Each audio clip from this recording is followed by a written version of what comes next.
Getty Images. The Trump administration says that if the upcoming summit between the United States and North Korea fails or doesn't happen at all, the United States and its allies can go right back to the maximum pressure campaign that brought Kim Jong-un to the table in the first place.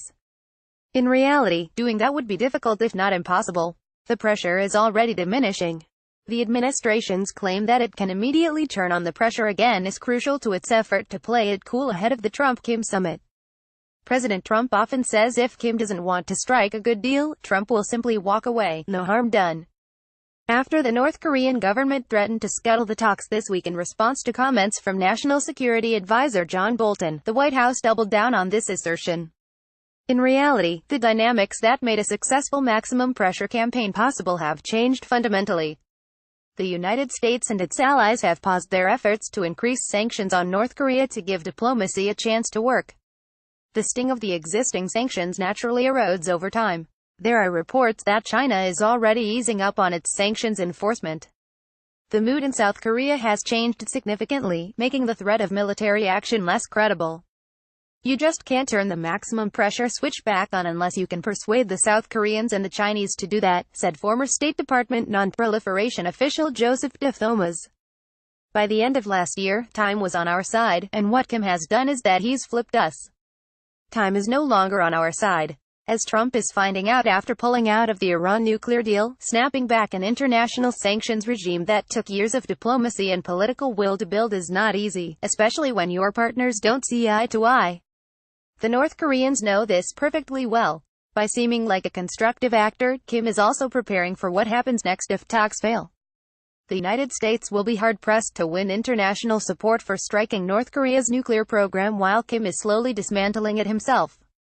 South Koreans won't want to reverse history and go back to a standoff with Pyongyang. U.S. officials insist the United States has not given up anything and won't give real concessions until North Korea takes concrete steps toward total denuclearization. The United States and South Korea have kept joint military exercises low-key, but mostly the Trump administration has held firm. Lawmakers and experts point out that sanctions lose their value unless they're being tightened. Targets of sanctions find ways to cheat. The North Koreans make adjustments to accommodate. There is a new bipartisan effort to actually increase sanctions on North Korea, to give the Trump administration a stronger hand in negotiations. Ted Yoho, R. Florida, and Brad Sherman, D. Califf, the heads of the Foreign Affairs Subcommittee on Asia and the Pacific, wrote to Treasury Secretary Steven Mnuchin on May 9 to ask for an update on North Korea sanctions and call for more. They want to know why the Treasury Department hasn't sanctioned banks in China and elsewhere that are still doing business with Pyongyang, as U.S. law requires. Maximum pressure will be essential to giving the president leverage, they wrote. A Treasury official told me the administration is aggressively enforcing sanctions.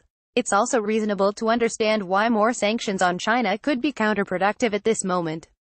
But Yoho told me the lawmakers' intention is to give the Trump administration leverage with both Pyongyang and Beijing by making Congress the bad cop.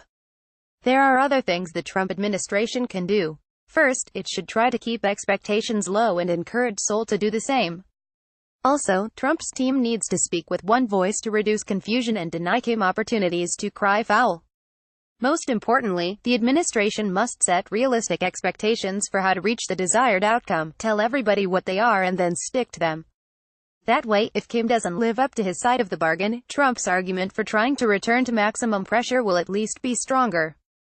At that point, the only other option could be war. Copyright 2018, The Washington Post.